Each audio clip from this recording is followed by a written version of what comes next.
Time. And all right, we are starting this is meeting number 3 of the Construction PDF Coalition, September 9th. And Nathan Wood here with Spectrum AEC, calling in from San Francisco. We're going to do a roll call at the end of the meeting, as we do, because typically we get a few different folks coming on throughout the call. So we'll wait till the end to do introductions. And with that, I'm going to quickly run through an overview of where we went over last time, but I do want to quickly skip over that and get into the presentation as well as the initiative updates. So for those of you who are first time calling in, an overview of the coalition.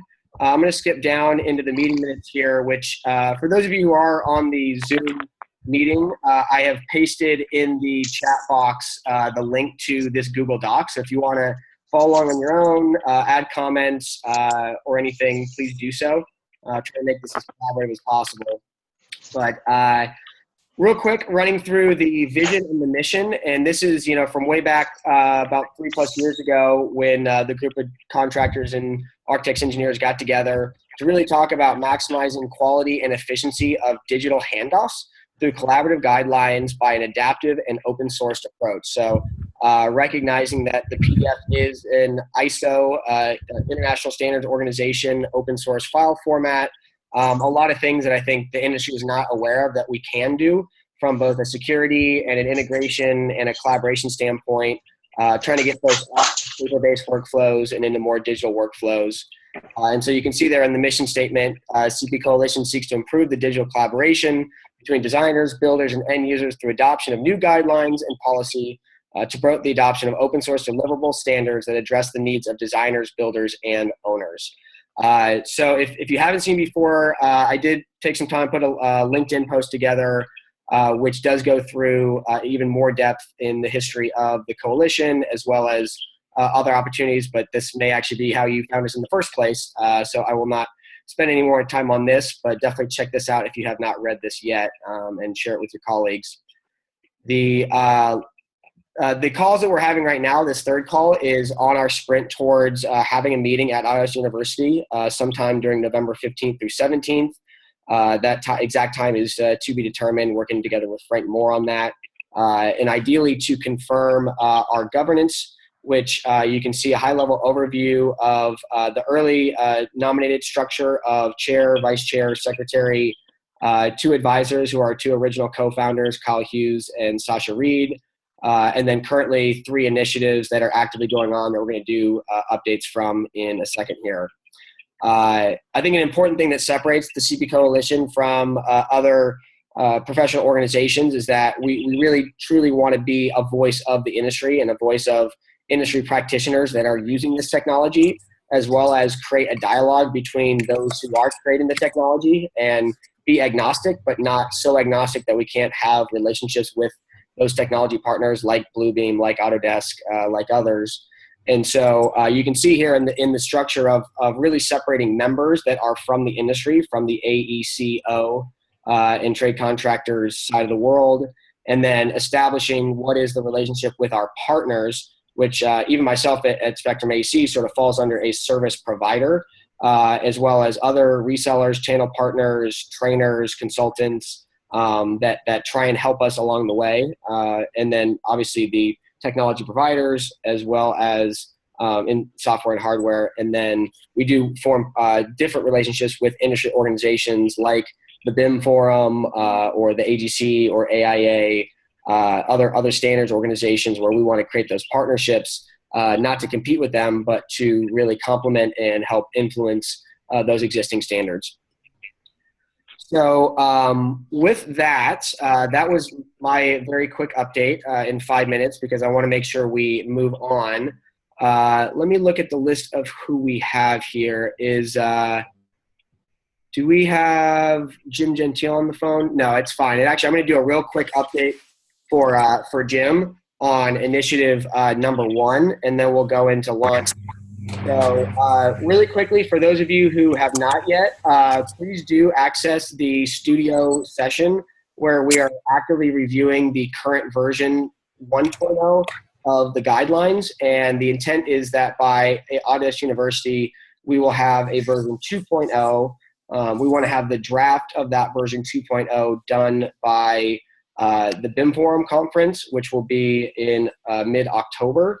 And so there are, some comments gathering here and really want to create a dialogue and a back and forth. So awesome. So I see Chris went in here, created a bunch of questions and comments. And even at the end too, if there are extra pages, if there are things that are not covered in here that you think are very important, I think perfect example to bring some of this stuff in here. So do want to encourage everyone to get in, provide comments there. And that should be the update for that. We'll have a draft of that in about a month from now.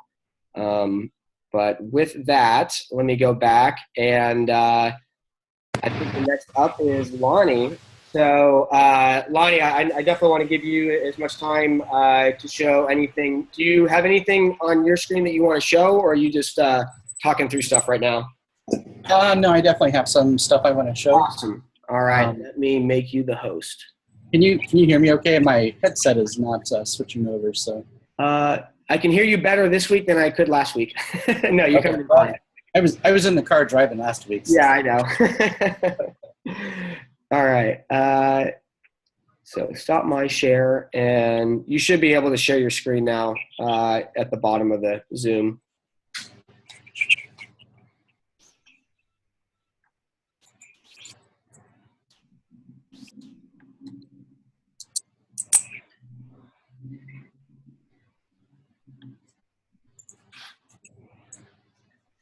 And, oh, there we go. Awesome. All right.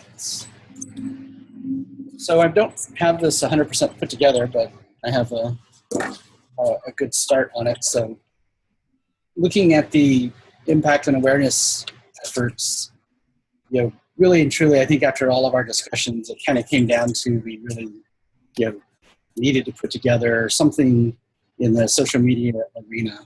So I focused most of my attention on that. So this is kind of how I put the pieces together. So I kind of looked at the overall strategy and what that really kind of looked like in a really broad overview. And then looking at the social media campaign structure, and then kind of what it takes to build those things up.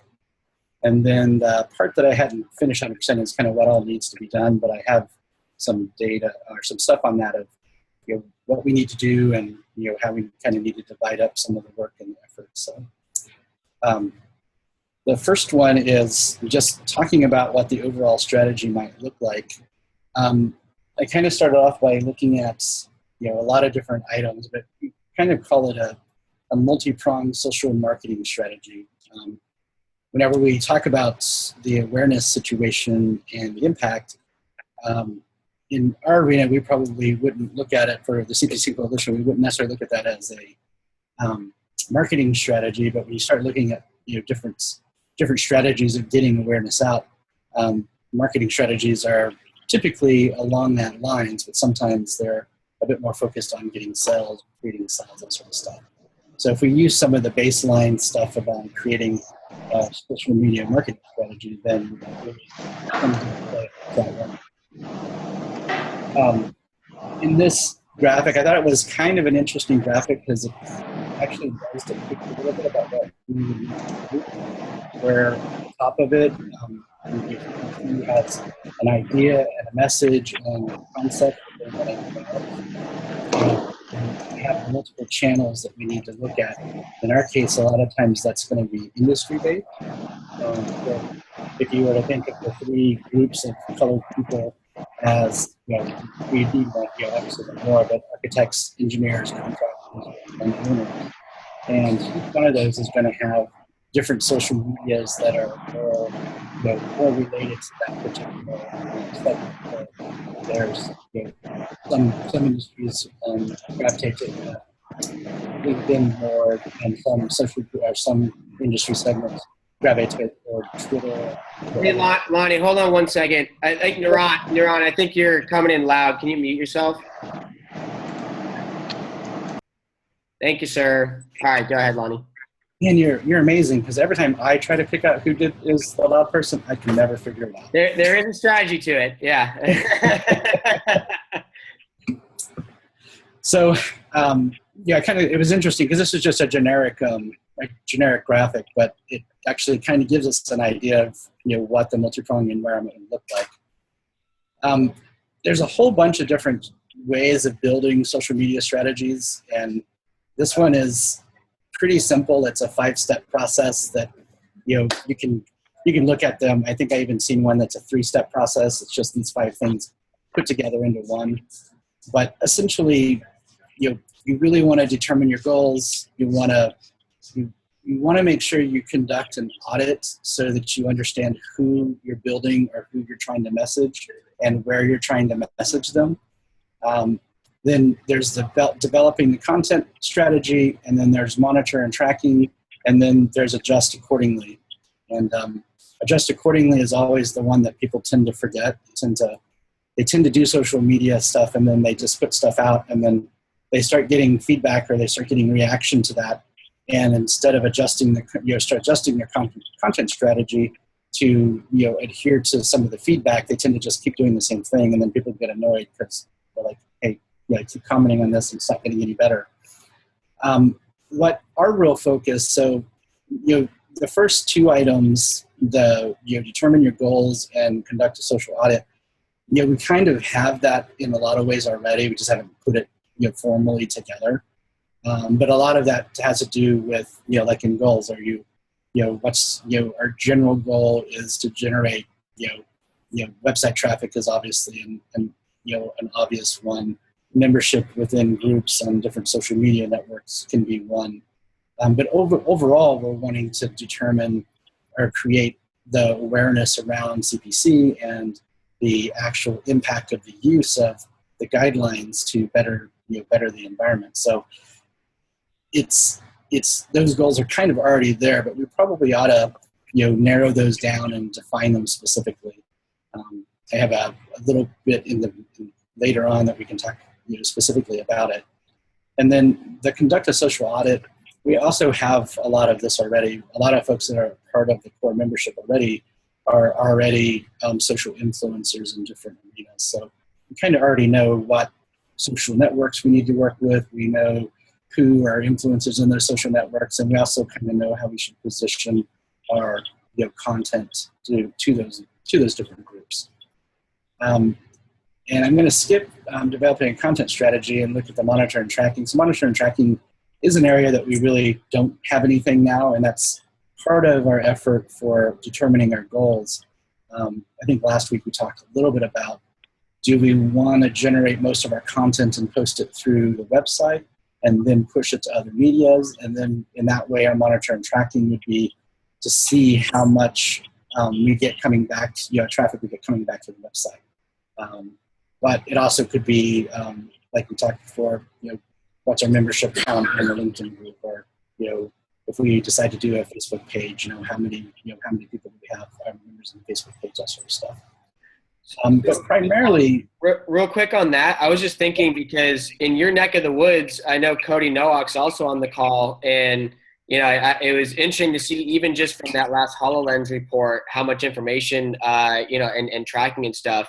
Because I assume part of this, you're going to need folks to support you in this as well. Be good to make sure any folks that have interest or have expertise in this realm, can support you in these efforts as well. Yeah, absolutely. Awesome. Okay, sorry, I didn't mean to interrupt, but go ahead. All right. So the real focus and really what always kills people on a social media strategy is people typically don't ever have enough content. So content is always king, and content is always the killer. And so really a lot of my energy on this is really talking about content and, what it needs to look like, what it needs to be, what kind of fundamental elements does it have to have to it, and then how do we translate that into the messaging that we want to do around CPC and the guidelines. So with that in mind, looking at a social media content strategy, we really kind of have a couple of different areas. We have the content requirements, so all the things that need to be in the content are the things that are going to build the structure of the content, and then a distribution process or distribution strategy. So in the content requirements, we have a branding message, which is something that's very subtle, but is super important that when people read the content or watch a video or whatever the case is, that they get a sense of who the organization that is presenting the information, who they are and what they represent. And so it's, when I say branding message, sometimes I want to say branding, kind of branding awareness or organization awareness or that sort of thing. Then the other piece of the puzzle that is always really critical is having a campaign theme. So when you're doing a big, social media effort, you really want to be able to theme together the pieces that you're doing. You just don't want to kind of do random information because your audience gets lost really quick. And I think we actually have an opportunity to do a real interesting theme for what we're working on. And then there's two different items. There's the focus categories, which is kind of an overarching categorization. So kind of along with the theme, you want the categories to be limited. So you don't want to have 20 categories of things that you make content around. You want that list limited to 3 to 5 pieces of categories, and then everything kind of fits snugly into those. That way, again, your audience doesn't get completely lost. And then the specific issue message is the part that most people don't know to do or they don't understand how to do. But if you do social media and you provide content and it's generic, so let's say we do something and it's a piece of information that could apply to the contractors, it could apply to owners, it could apply to architects and engineers. If we do a single piece of content and it doesn't have a specific industry focus, then none of them will actually be happy with what they get. So the likelihood that they're going to really appreciate the content or like it is very low. So in our arena, the specific issue message is we need to take each one of the issues that we're addressing and position it directly for the industry segments, which does create the issue of making more content, but a lot of times you get to reuse the specific or the stats. You just want to reposition it to where it meets that specific audience or that specific need. And then, of course, the last thing that is crazy that people forget, which is, if you're going to do a social media, you're going to do social media, you have to have a call to action. So, if you just put together content and put together content, and it never creates anything, there's no call to action in place, then it's, just kind of sits there and you get a million views, but if there's not driving anything, then it's just, cool, 1 million views. So those are the pieces of what content really requires or needs. And then the distribution process is pretty straightforward. I typically look at it as tier 1 posting and tier 2 posting. So, tier 1 posting is what we post directly as CPC. And then we also will want to do tier 1 posting in the form of recruited influence posting. So we'll want to establish relationships with influencers for each industry segments in the different social media categories. And then whenever we post something, we will provide that information to them so that they can either just post the same information or they can modify it and tweak it to be, their, something of the way they typically post or that sort of thing. And then they'll post that stuff for us. That's a really critical element of the process, because the more influencers that you can get to repost or post your stuff as original content from them, the more traction that you get overall. So it's kind of an element of the process that a lot of people don't spend a lot of time on, but it's really critical if you want to get true traction and get real awareness through social media. And then the tier 2 posting is basically, anytime we direct post or our influencers post, anybody that grabs that and either reposts it or they share it or whatever they do with it, that's where that traction happens, and the more you get of that. So for us, in our world, our call to action is almost always going to be to share or to repost or to like or whatever the case may be, because we're just wanting that everybody that watches or looks at the content, we just want them to like it so all of their contacts will see that they liked it. Or that they share it, so all their contacts will see that they shared it. And then if we continue to get that that call to action to happen, that's where we get a huge, the trend, the trends start happening and things start really, working well in the social space. Awesome. So the branding message, I pulled these two items off of the one of the PowerPoints that was done, and I think both of these are pretty good statements. They're just extremely too long for a social media environment. And they're not, I think they technically say really well, what we're really about or what CPC is really about. They just say it in kind of, a technical, I guess I would say long-winded way. So we definitely want to be able to pare that down to something that, is very consumable. And we can do that a few ways, but typically what I try to do is visual branding for that part of the process. So if it's a text-based or an image-based post, then having an infographic that represents that brand's piece is usually a really clean way to go about doing it. It's not just the logo, but it needs to be the logo in a way that tells the story. So an infographic a lot of times is a really clean way to do that. And like for us, we could very easily do an infographic that we could put down the side of an image that kind of talks, explains the idea behind CPC. And then bumpers are something that I've done quite a bit of for video. And they're basically short intro and exit videos that tell the story of the brand. And you usually put them at the front of the video and at the back of the video so that, as people watch it, they see that over again. And I just did one of these for the makerspace that I belong to. It's not the greatest one in the world. It's actually not as clean as what it originally would be. This was my rough draft of it. So it's, you probably won't be able to see the sound. Hopefully the video kind of came across in the presentation, but the Urban Workshop is basically their logo is, three major pieces. So there's people, there's ideas, and then there's tools that are part of the workshop. So whenever we created that process, we went with innovative people, bright ideas, and advanced, and then put it together to create that initial bumper video that we put on the beginning of all of their videos that they do. So the CPC item, one of the things I just generally thought about, and I definitely want everybody's input, is CPC to me kind of creates clarity from chaos. So literally, if it was a video where there was a bunch of lines and stuff, looking somewhat like a blueprint kind of thing with heavy and light lines, maybe creating some things that look like a room or look like something, and then the video is just those lines kind of blurring and come together and then snapping into the CPC logo.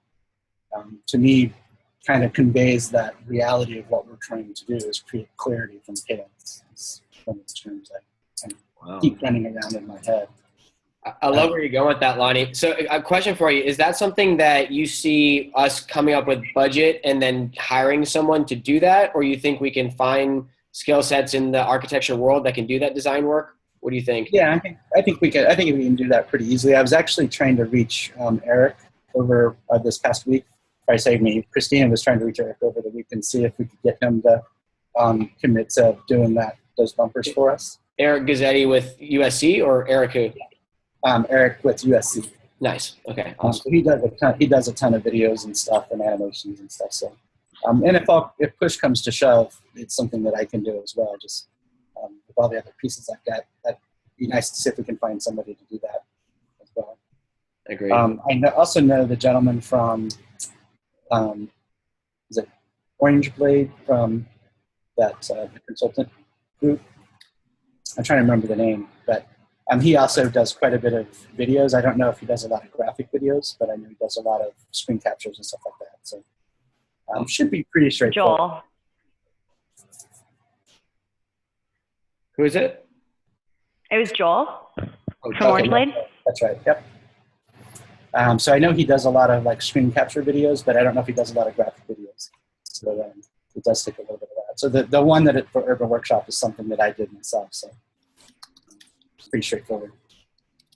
Awesome. So that's like an intro video and an exit video. The exit bumper is very similar in nature. In our space, we'd probably want our exit video to basically create the call to action. So the exit video would be the, help us help the industry by liking or sharing your video, type thing. Does anybody else have any ideas though on, like an infographic or, what like a video bumper might look like or be theme like?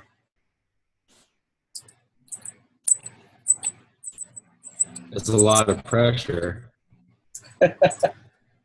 It's just an idea time.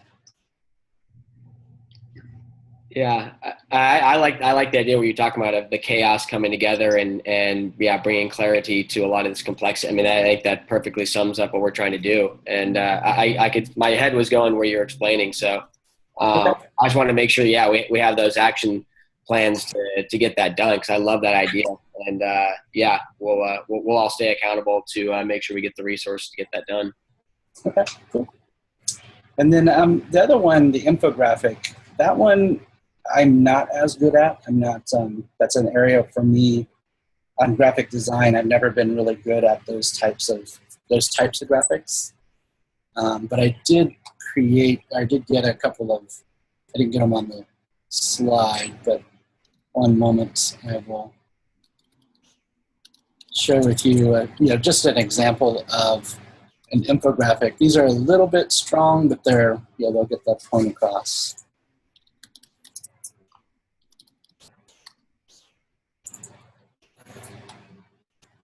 So this is an example of an infographic. This particular one is also interesting because it gives you some stats around the different social sites and what their focuses are, which is also critical to our research for doing this.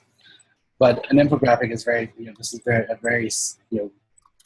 in concept what an infographic can look like, where you can convey a message really quickly. So if you imagine if we had one of these down the side, and then anytime you did an image-based post, you could have that infographic on the side that would convey the overall visual message, brand message of what CPC is about.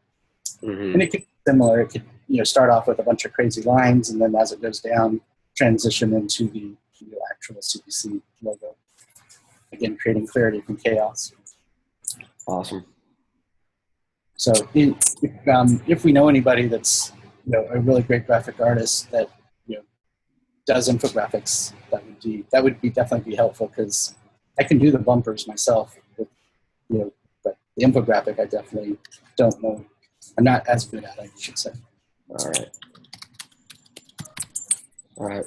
So the other part is the campaign theme, and to me, this one came together pretty quickly in my mind. So if you guys are follow it as well, then that's great. If not, we can come up with a different one. But the idea of a campaign theme is you want to make sure that all the things that you're doing in that campaign, follow the same mantra, so people get used to seeing it. And then once they get used to seeing the theme, then they're more interested in what's this week's version of that theme going to tell me.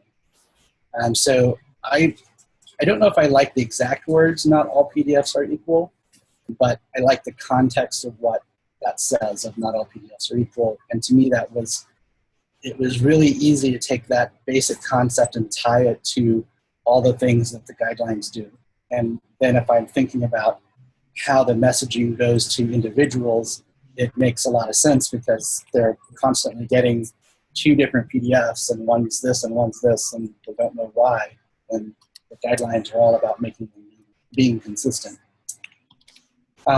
So I put in just a couple of simple statements. This one, why is this PDF so much larger than others? Why does this PDF look on my iPad and this one does not? Why can I search text on one PDF but not on others? I was able to knock those three ideas out in a couple of seconds. So the theme of not all PDFs are equal really gives us a wide breadth to keep everything together. And It's really the white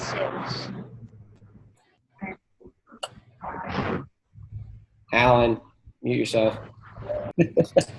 All right. Yeah, why don't you wrap up, Lonnie, and then we'll make sure we give enough time here for Tony.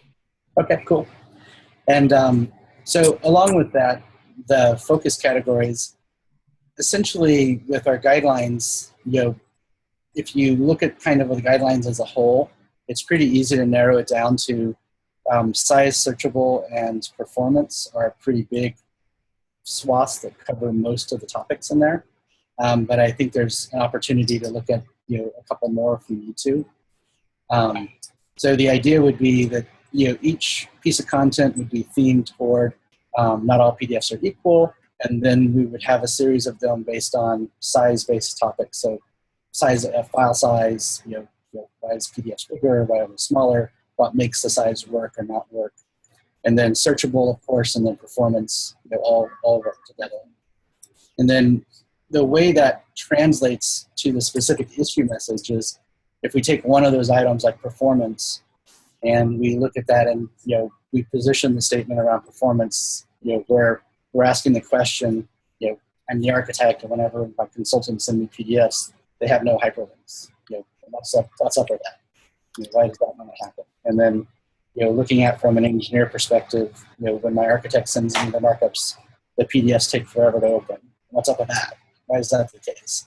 And then contractors, when I try to use the PDFs on an iPad, they are so slow that it is unusable. So I made a couple of spelling errors in there. But, and then the owner is basically, when I get the PDFs, my projects, some of them load quickly and others seem to take forever to load. So that one idea behind performance, you can then create a message to the architect and engineer, to the contractor and the owner, and position the content to where it's going to ask that question that they're going to ask, and then answer that question of how the guideline supports making those things go away, and how does it solve those problems. When you do it in that fashion, then you really get people to really appreciate the content, and then they're likely to respond or go forward with the call to action scenario. And then the last piece is basically that that distribution process. So once we have a piece of content, how do we distribute it? And tier one, again, direct posting, recruited influencers. Tier two, members, non-recruited influence, and then supporters of the process are where you get most of those tier two postings. And I thought I had already on here, but I'll pull it up.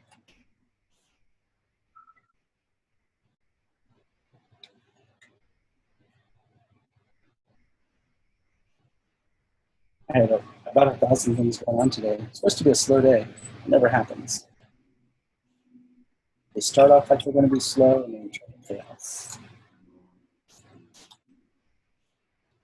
So this graphic is kind of a nice graphic to represent the process. So you have somebody that's creating the content creator, and then you have a subject matter expert that's kind of reviewing that content and giving feedback to make sure it's on point and message.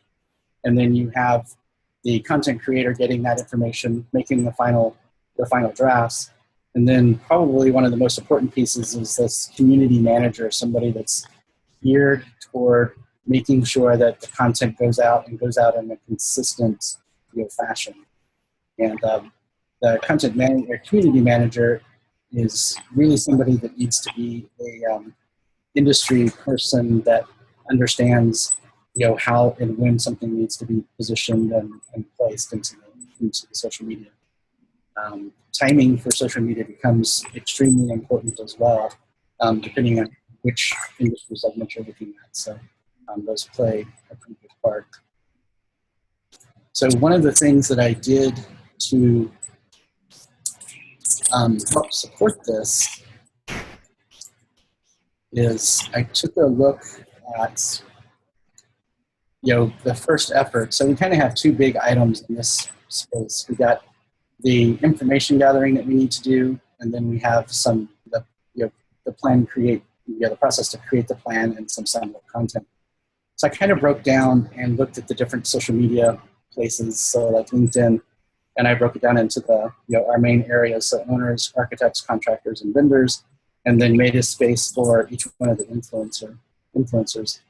So one of the things that I'm looking for is for some help with folks that want to take on, like the owner, the owner representative for LinkedIn, somebody that knows people in the LinkedIn community that are influencers that would be willing to contact those folks and talk to them about being as a partner with us, and as we build content that they would help push that stuff to the owner communities that they belong to as part of LinkedIn.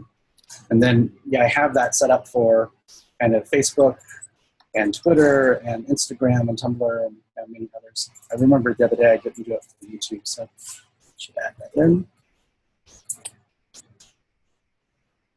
So this is essentially a way of being able to identify, who's going to help in some of those different arenas, and then be able to track whenever they get the information, and then document who the influencer is going to be, and kind of what their information will help us get there. So place the good status and notes and things of that nature.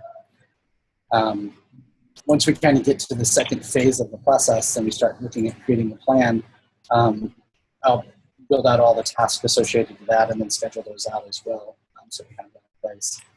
And then I also have the video bumper stuff already set up and scheduled in place. Just need to figure out who's going to do it, and then make sure they get the stuff to the different times. So I was kind of thinking about creating 3 rough drafts and then picking a final version from that. So everybody can kind of see some different items. Awesome. And, so that's stuff. Yeah. I feel like as we go through roll call later, definitely if anyone has interest in putting their name down to be any, I'm sure, Lonnie, you're looking for volunteers to support in those efforts. Absolutely. Awesome.